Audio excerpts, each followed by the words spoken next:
We could be so guilty of so many forms of stealing if we are not aware. Kung minsan nagtataka ka, bakit ang hirap-hirap ng buhay, ang sikip-sikip ng wallet, ayaw pasukan ng pera, bakit ang hirap-hirap pumasok ng kabuhayan, bakit hindi ka magtagumpay, yung pala guilty tayo ng maraming mga financial offenses. And of course, these financial offenses will not only stop blessings from flowing into your life, but will also prevent you from being a blessing to people. So both ways, you lose.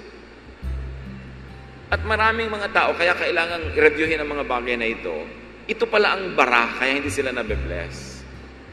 Kaya pala, kahit ang daming perang pumapasok kuminsan sa kanilang bulsa, labas at labas din, wala ding natitira.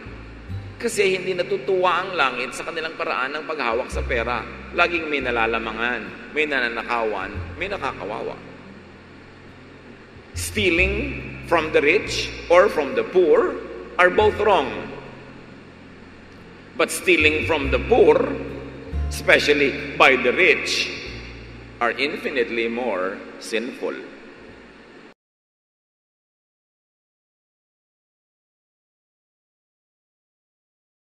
Marami sanang mga karangyaan at mga kariwasaan sa buhay ang manatamasa ng mga mananampalataya kung hindi lang nila nababiolate ang mga financial rules of God.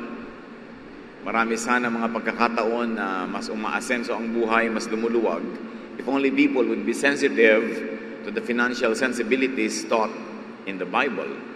Ang ating pag-aaral ngayon para lalo tayong guminhawa sa buhay at tumamasa ng mga pagpapala ng Diyos. 5 financial sins and mistakes to avoid. 5 na mga pinakapangunahing mga pagkakamali sa paghahawak, pamamahala ng pananalapi na dapat ay iwasan ng mananampalataya. Salamat po, O Diyos, dahil kayo pinagmumula ng mga katuroan na nagtutuwid sa aming buhay, nagpapasagana, at sumaayon sa iyong kalooban. Kayo po ang mangusap, turuan niyo po kami, lalo naming maunawa ang kalooban niyo sa aming pamamahala ng aming mga pananalapi. Lead us, teach us, so we could be blessings to people as well.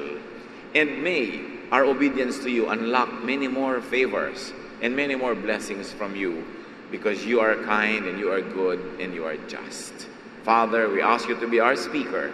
Teach us. In the name of your Son, Jesus, we pray with thanksgiving. Amen. Deuteronomy 24:14 to 15. Do not take advantage of a hired worker who is poor and needy. Pay them their wages each day before sunset, because they are poor and are counting on it. Otherwise, they may cry to the Lord against you, and you will be guilty of sin. So obviously, ang unang kinakausap dito, ang pangunahin ay yung mga employers, mga may kaya sa buhay, may mga manggagawa na pinasuswelduhan. At sinabi, huwag pagsasamantalahan ng pangangailangan ng mga mahihirap. At kung sila ay arawan na nagtatrabaho, kailangang paglubog ng araw, pagkatapos ng isang maghapong pagtatrabaho, sila ay bayaran na. Baka daw sila ay dumaing sa Panginoong Diyos kung sila ay pinatatagalan pa ang kanilang mga sweldo at sila ay dinggin ng Diyos at ang nagmamalupit sa kanila ay makatanggap ng parusa. So as we talk about 5 financial sins and mistakes, one is underpaying workers. Hindi pagbabayad ng sapat, ng tama, patuloy na pagsasamantala sa mga nangangailangan at patuloy na didiin sa kanila sa kahirapan. And then next to that is delaying payment of workers. Kaya nga nagtatrabaho yung mga tao kasi kailangan nila yung kikitain. Hindi na dapat tagalan pa, pananagutan ng mga employers, ng sino man na namumuhunan o nangangailangan ng hard labor na magbayad sa oras at ng kompleto. At kung maaari ay sobrahan pa sa hinihingi ng batas o sa usapan, lalo't kayang-kaya naman noong nagbabayad. Na sa pag-asenso ng namumuhunan, sa pag-asenso nitong employer, kasabay na umaasenso ang mga manggagawa. James 5:4-5. Look, the wages you failed to pay the workers who mowed your fields are crying out against you. The cries of the harvesters have reached the ears of the Lord Almighty. You have lived on earth in luxury and self-indulgence, you have fattened yourselves in the day of slaughter. Tinutuos ng langit, dinidinig ng langit ang lahat ng daing ng mga kawawang manggagawa na ginigipit ng kanilang mga employers. Nakararating sa tainga ng Diyos ang kanilang mga pagdaing. At yun daw sobrang nagpapasasa sa buhay ay parang pinatataba lang nila ang kanilang mga sarili para mga hayop na pinatataba para sa araw ng pagkakatay. May araw ng pagtutuos. At ang lahat ng mga excess fat that came from the blood of the poor workers and wage earners will be accounted for. Delaying payment of workers intentionally for selfish convenience or gain or for more profit, that is hated by God. Napakalambot ng puso ng Panginoon sa mga manggagawa at mga kapuspalad, kaya kinakailangan na sino man na pinagpapala ng Diyos na umangat sa buhay at siya na ngayon itong employer ay maging mapagkalinga. Even in the much ballyhooed economic progress of our country, so many of our countrymen and countrywomen are not becoming participants or recipients of the bonanza because only the capitalists are making so much money and the laborers are really paid very, very measly. Masyadong konti ang sweldo. Kahit anong gawin mo, hindi mapagkasya ng mga taong kanilang trabaho. Napakaganda na yung mga corporate groups, sila na mismo ang magkusa to share profits with their workers. Kailangan po natin maghintay na mag-alsa, magkaroon ng himagsika ng mga nagugutom para magising ang mga sobrang mayayaman naman.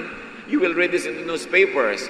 Tens of billions, many tens and tens of billions sa mga net profit nila the past year. Pagkatapos pag tinignan mo yung mga pasweldo sa mga manggagawa, sobrang maliit.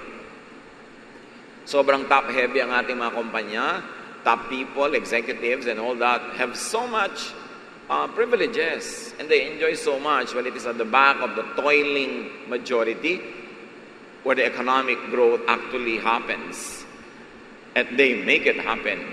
Kaya kailangan naman magkaroon tayo ng ganung uri ng konsyensya. At sa pagtitrain naman natin ating mga manggagawa, we should train our people, our workers, for higher paying jobs. It's not enough that they have a job, that they are not idle, but they should get more for their labor. Why? Because you live only once in this kind of life before eternity. At yung mga what you miss here, you miss forever. Kaya mahalaga na may opportunities na binibigay tayo sa mga tao. Isa sa mga nakakalungkot na katotohanan sa ating lipunan, ang dami mga gifted people but they are not able to develop their gifts because they're always trying to just survive. Ang dami mga magagaling na tao na ibinebenta nila yung buong buhay nila, lahat ng oras nila sa buhay sa kanilang mga employer, hanggang tumanda na lang sila at namalayan nilang mamamatay na lang sila, pero ang dami pa nilang pangarap na hindi natupad, ang dami pang mga dapat gawin, marami pang dapat napuntahan, nakain, pero naalipin na lang sila ng walang tigil na pagtatrabaho at hindi sila makalaya kasi isang kahit isang tuka. Wala silang kahit konting puhunan ng 2 buwan na pwedeng maghanap ng mas magandang opportunity kasi wala nang gagastusin para bukas. At yun ay nakakahiya sa Diyos, lalong-lalo sa isang bansa na sinasabi mo na maraming asenso, umaasenso ang lahat, tapos maraming taong sobrang naiiwan. Psalm 37:21, the wicked borrow and do not repay, but the righteous give generously.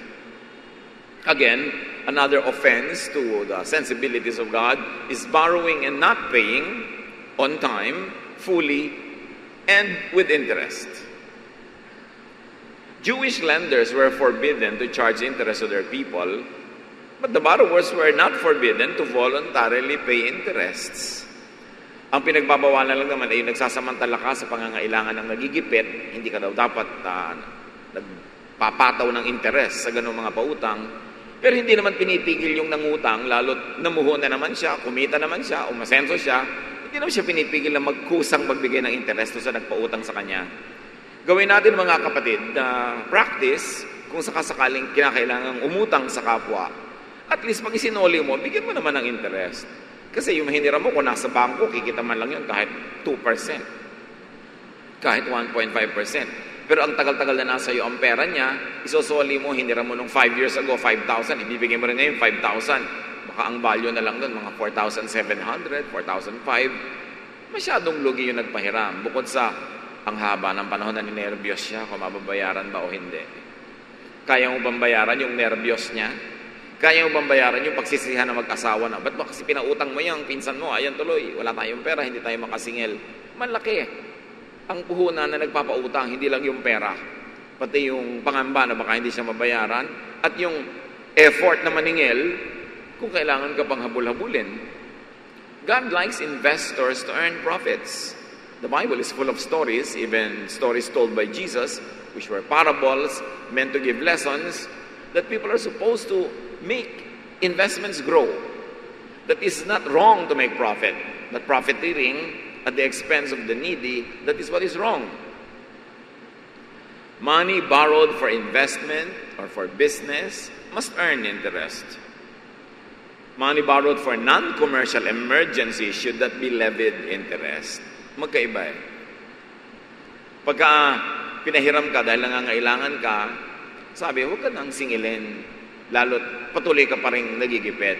Pero kung ipinahiram sa iyo, ipinuhunan mo, nagamit mo para kumita ka, magkaroon ka ng trabaho, dapat magbigay ka ng interest. It is noteworthy that there's a lot of teachings in the Bible, both in the New and the Old Testaments, about how to handle money. You would say, and many people would think, that spirituality is concerned only with what is beyond eternity and not in this material world. But yes, the Bible is full of teachings about how to manage financial resources. James 2:15-16, suppose a brother or a sister is without clothes and daily food. If one of you says to them, go in peace, keep warm and well fed, but does nothing about their physical needs, what good is it? Isa na namang napakalaking katuruan ito.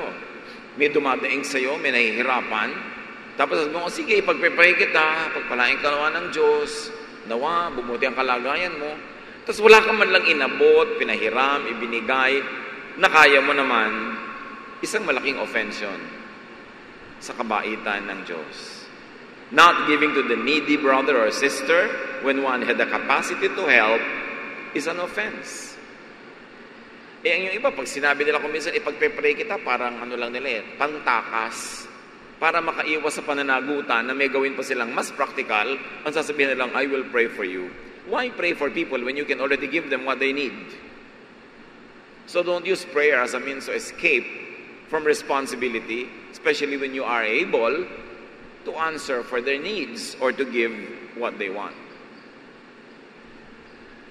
Napakahalaga mga kapatid, reviewin natin ito kasi kung minsan, pag hindi natin laging nire-review, nagagawa na pala natin, hindi na lang natin napapansin. Sabi ng matatanda, ang paalala ay gamot sa taong nakakalimot. Proverbs 14:14, you harvest what you plant, whether good or bad. Which brings us to a very, very universal and powerful and changing truth.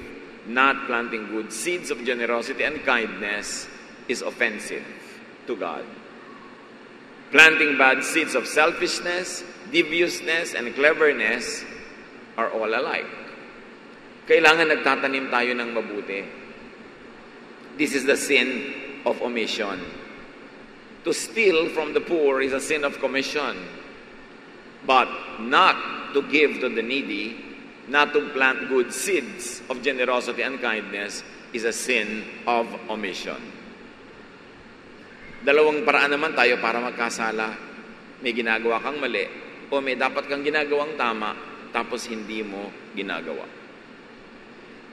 Stealing from, cheating and underpaying planters and farmers, investors, workers, and buyers are all offensive.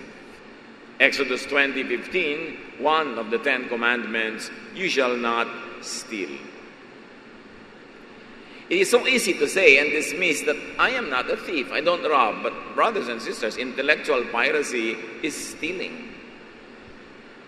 Many people could be very guilty of this without being aware. Producing, selling, or buying pirated and imitation products are acts of stealing. When you enjoy the prestige of a brand splashed all over your bag, and that bag is an imitation, that is a stolen glory. When you produce something and splash a brand on it that is paying a lot, spending so much for research, for advertising, for product development, and you steal their brand or logo and put it on an imitation product, that is stealing. You don't have to grab somebody's wallet to be a thief. And this shade of thievery is something that many people become colorblind to. Parang white lie. There is no such thing. A lie is a lie. And stealing is stealing. Marami pa pong mga ibang forms of stealing that the people of God should be sensitive to. Plagiarism. Formally or casually. Stealing somebody's idea. Cutting and pasting information from the internet and putting it in your term paper without citing the sources and the references. That is stealing. Stealing credit for an idea that is not yours. Adultery, of course, is a form of stealing. Stealing somebody's spouse. Defamation. Ruining people's reputation is stealing their honor, their dignity. We could be so guilty of so many forms of stealing if we are not aware. Kung minsan nagtataka ka, bakit ang hirap-hirap ng buhay, ang sikip-sikip ng wallet, ayaw pasukan ng pera, bakit ang hirap-hirap pumasok ng kabuhayan, bakit hindi ka magtagumpay, yung pala guilty tayo ng maraming mga financial offenses. And of course, these financial offenses will not only stop blessings from flowing into your life, but will also prevent you from being a blessing to people. So both ways, you lose. At maraming mga tao, kaya kailangang reviewin ang mga bagay na ito pala ang bara, kaya hindi sila nabe-bless. Kaya pala, kahit ang daming perang pumapasok kuminsan sa kanilang bulsa, labas at labas din, wala ding natitira. Kasi hindi natutuwa ang langit sa kanilang paraan ng paghawak sa pera. Laging may nalalamangan, may nananakawan, may nakakawawa. Stealing from the rich or from the poor are both wrong. But stealing from the poor, especially by the rich, are infinitely more sinful. Minsan kitang-kita natin yung mga magnanakaw na nangaagaw ng bag sa kalsada, kumukupit ng mga toothpaste sa mga tindahan, pero hindi natin nakikita yung mga professional na ang yayaman na sobra palang nagnanakaw. Of course, tax evasion is a form of stealing.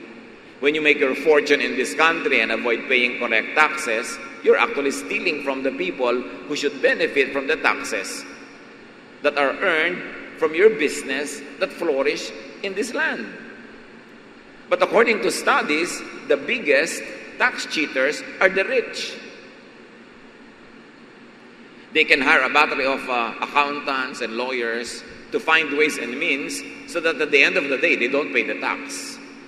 And then our workers are heavily taxed. Hindi mo pa nga kinikita, may tax deduction na. Importante, masamang magnakaw, pero lalong masamang magnakaw sa mahirap at ikaw yung nagnanakaw ay mayaman. Proverbs 20 verse 10, two things the Lord hates are dishonest scales and dishonest measures. Siyempre, sa biglang tingin ang pinag-uusapan, mga timbangan sa palengke. Ayaw daw ng Diyos ng madayang timbangan. Bumibili ako, nagbabayad ako sa iyo para sa 1 kilong karne, pero ang nakuha ko lang pala kulang dahil madaya ang timbangan mo. The Lord hates it. Dapat kung ano ang binabayaran, yun ang makuha na produkto o service. When clients are not able to get what they are paying for, they are being stolen from. Basta dishonest ang measures, ang numbers. So, ganun yung pag-cheat ng mga numbers sa taxes, numbers na dapat bayaran.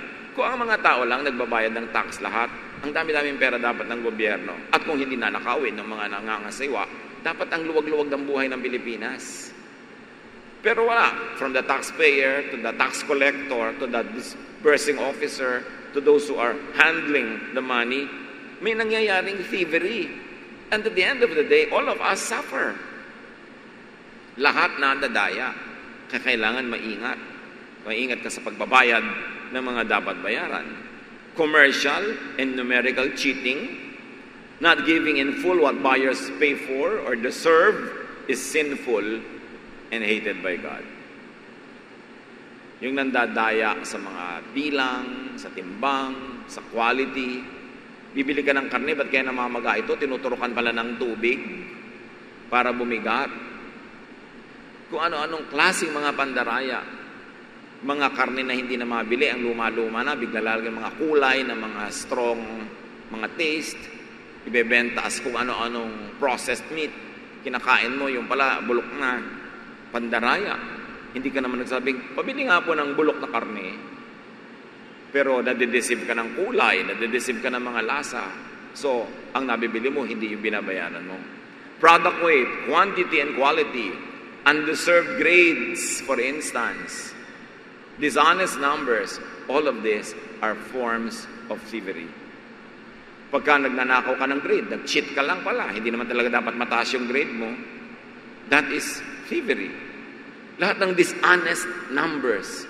At magtataka ka, ang daming teaching sa Bible about numbers. Meron pang isang book, ang tawag Numbers. Mahalaga ang numbers sa Diyos. At dapat din nating bantayan yon. We can go on and cite so many examples, but that should be enough. What we have should be enough to make us sensitive again to the things that we might be getting desensitized to. Pagka maraming gumagawa, parang tama na parang pwede na. Pero remember, may accounting na ginagawa ang langit. May pagsusulit. And God is just. Good is rewarded. Bad is punished. Commercial, financial, and transactional unkindness, dishonesty, cheating, and stealing are sins that God hates, that the guilty pay dearly for. Maraming uri ng pagnanakaw na hindi kinakalugod ng Diyos. Halimbawa, yung sinasabing pagnanakaw sa Malakay 3, 8 to 10. You people are robbing me, your God. You are robbing me of the offerings and of the 10% that belongs to me. I am the Lord all-powerful, and I challenge you to put me to the test. Bring the entire 10% into the storehouse so that there will be food in my house. Then I will open the windows of heaven and flood you with blessing after blessing. This kind of teaching sometimes draws very emotional reactions to people, especially to those who don't want to obey it. Pero Malachi 3:10 is as biblical as John 3:16, and both must be taught powerfully and clearly for the sake of those who should know it and for the sake of those who will benefit in obeying it. Napakahalaga na hindi mo ninanakawan ng kapwa-tao at lalo namang ang Diyos. Ang sabi niya, alam niyo, ninanakawan niyo ako Huwag na kayo magtanong-tanong pa, magmaang-maangan kung paano niyo ako ninanakawan. Sabi, pagka hindi kayo matapat sa inyong ikapo, ninanakawan niyo ako. Ba't di niyo ako subukan? Sabi ng Diyos. Natatakot kang matalo, natatakot kang malugi. Ba't di niyo ako subukan? Maging matapat kayo, at kung hindi ko patunayan sa inyo, napababahain ko ang pagpapala sa inyong buhay. So niya, ako na Diyos, sa pinakamakapangyarihan na nagsasabi nito, subukan niyo ako. Ang pagnanakaw kasi, isang uri ng kakulangan ng pagtitiwala sa Diyos. Pag nagnakaw ka, nandaya ka, sinasabi mong, kung hindi ako gagawa ng masama, hindi ako mabubuhay. Pag hindi ako gagawa ng hindi tama, pag sumunod lang ako sa mga sinasabi ng Diyos, malulugi ako, magugutom ako, maghihirap ako. That's why it becomes doubly sinful because it is an expression of lack of trust in God. Na pagka gumawa ka ng tama at naging maka-Diyos ka, mapapabuti ang buhay mo. So, gagawa ka ngayon ng paraan and you will have to borrow tactics from the evil one just to be able to get what you want. Kaya napakahalaga yung tiwala sa Diyos. At nanghahamon pa ang Diyos, sabi niya, subukan niyo ako. Sino kaya sa atin ang talagang nakatanggap na nung hamon at sinubukan niyo nga? Dahil, alam niyo, ang mga matatapat sa area na to ng giving, hindi lang sa tithing sa church, pati sa charity, pati sa pagbibigay sa kapwa, pagtulong, yung mga matatapat, yung napatunayan na nila sa buhay nila, na talagang totoo ang pangako. At yung mga patuloy na hindi matapat dyan, yung mga hindi pa nila nasusubok talaga, kaya hindi nila nalalakasan ng loob nila na gawin ito. The selfish, the opportunistic, the exploiters, cheaters and thieves receive the bad they give to others. Because in this spiritual life, you keep only what you give away, and you lose what you selfishly attempt to keep for yourself. Galatians 6:7, do not be deceived. God cannot be mocked. A man reaps what he sows. Or from the contemporary English version, you cannot fool God. So don't make a fool of yourself. You will harvest what you plant. Cheaters think they win. They win here and lose there. There's balance. They steal from others only for them to be robbed in turn. Dahil may balance. The entire universe runs in balance. Lahat ng negative number may katapat na positive number. Everything is balance. Kaya pag may ninakaw ka, may mananakaw sa'yo. Pag may ibinigay ka, may matatanggap ka. This is the secret of how to live under God's prosperous, unchanging laws.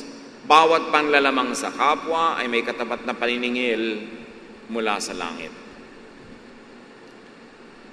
Baka hindi natin namamalaya, nakakapanglamang na pala tayo. We should restitute, we should pay. And with interest. The selfish, opportunistic miss God's delight, favor, and blessing. Sa Proverbs 11:25, sabi diyan, a generous person will prosper.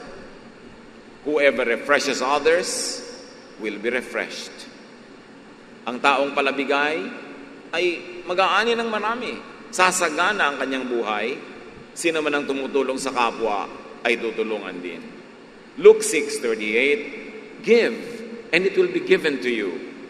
A good measure, pressed down, shaken together and running over will be poured into your lap. For with the measure you use, it will be measured to you. Pag lagi kang kuripot, ayaw mo nang kumita ang kapwa mo tao na nagnenegosyo, nagtitinda, sa palagay mo aasenso ka doon, pagkukuriputan ka rin ng langit. Kung may pinagkakaitan ka, meron din magkakait sa'yo. Pag may binibigyan ka, merong magbibigay sa'yo. At hindi man tao ang magsukli sa'yo noon, hindi ba yun alam ng Diyos? Sabi niya, I am God all-powerful. I know how to repay. Matthew 25:45, He will reply, truly I tell you, whatever you did not do for one of the least of this, you did not do for me. And this is a conversation from the story of Jesus about God in heaven telling people, oh, you are going to enjoy eternity with me because you have been so good to me. And people said, we never did anything good to you. And He will say, whatever good you do to others, I count it as having been done to me. Kung ano man ang ginawa mong masama sa kapwa, ako na rin ang maniningil sa iyo. Aariin ko rin na sa akin mo ginawa. The selfish, the opportunistic feel like winners, but blissfully unaware of how much they really lose. Suriin natin mga sarili, mga kapatid. Identify, beware of, and avoid and stop financial sins and mistakes. Because that could be the very big impediment to your own progress. To blessings that are supposed to be received by you, but you never get because we block the way of blessing. At kung kayo naman yung biktima ng mga panglalamang, pagdanakaw ng kapwa, we must be innocent as doves, but wise as serpents. Do not permit yourself to become victimized all the time. Hindi ibig sabihin ng godliness, tanggapin mo na lang ang pambibiktima at pagsasamantala sa iyo ng kapwa. You must speak up for your rights. You must speak up for what you have already earned. Kung hindi ka binabayaran, kailangan maningil ka. Kung nagpautang ka, hindi nakakahiyang maningil, lalo't kinakalimutan niya ang kanyang singil. Kumisa kasi sa sobrang bait natin, nagpapaapi na tayo. Remember, be innocent as doves, but be wise as serpents. Huwag naman yung sadyain na nadadaya na kayo, hindi pa kayo kumikibo. Huwag niyo namang sadyain na halos pumayag kayo na apihin at kawawain at hindi mabayaran sa mga dapat sana ay babayaran tayo. God is just, and to seek justice is not an ungodly thing. Kailangan na may katwiran, may katapatan, at may umiiral na hustisya sa ating buhay. Mga kapatid, napakaraming pagpapala ng Diyos. Kung gusto tayong pagpalain ng Diyos, sino naman ang nakakapigil sa Kanya? Pero kung ayaw niya, at lalo kung tayo ay naglalagay ng bara, Sino ang makakapilit sa Diyos sa pagpalain tayo kung lumalagay tayo sa lugar na sinasabi na niyang, hindi ko pagpapalain ang ganyang uri ng pamumuhay? Think. Mag-isip tayo, baka meron tayong mga utang na nalimutan na. At dahil hindi na kumikibo yung pinagkautangan natin, buong puso na nating nilimot. Dapat sa abot ng ating makakaya ngayon, magbayad. Kahit partially, kahit konti, kahit bahagi. And never forget to acknowledge, may utang ako sa iyo, may kulang ako sa iyo. Hindi ko palang kayang bayaran ngayon, pero nasa isip ko yan. Lagi niyong ipapaalala. Kasi nakaka-nervous talaga yung baka nakalimutan. Noong umutang. Siyempre yung nagpautang, hindi niya malilimutan yon. Ang nakakalimot lagi yung umutang. No? Tapos pag siningil mo, galit pa. Kung saan kumukuha ng lakas ng loob na siya patong magalit. Samantalang sa oras ng kanyang pangangailangan, siya ay pinagbigyan, siya ay tinulungan. Sa ating business dealings at sa mga employer natin, kung hindi man kayo makapagbigay ng increases na regular, once in a while, every season na malaki naman ang kita ng kumpanya, at hindi man magbigay ng kahit periodic bonuses, malaking bagay sa mga kukunti ang pera, yung kahit konting pera lang. Malaki yun. Kaya importante na to always share. One of the greatest proofs of godliness is kindness to other people. Godliness is not measured by the verses we memorize, by the volume of verses, kundi gaano nagiging mapagmahal tayo. Gaano tayo nagiging honest sa ating mga dealings at gaano tayo nagiging mapagbigay. This is the way to blessing. You plant, so you harvest.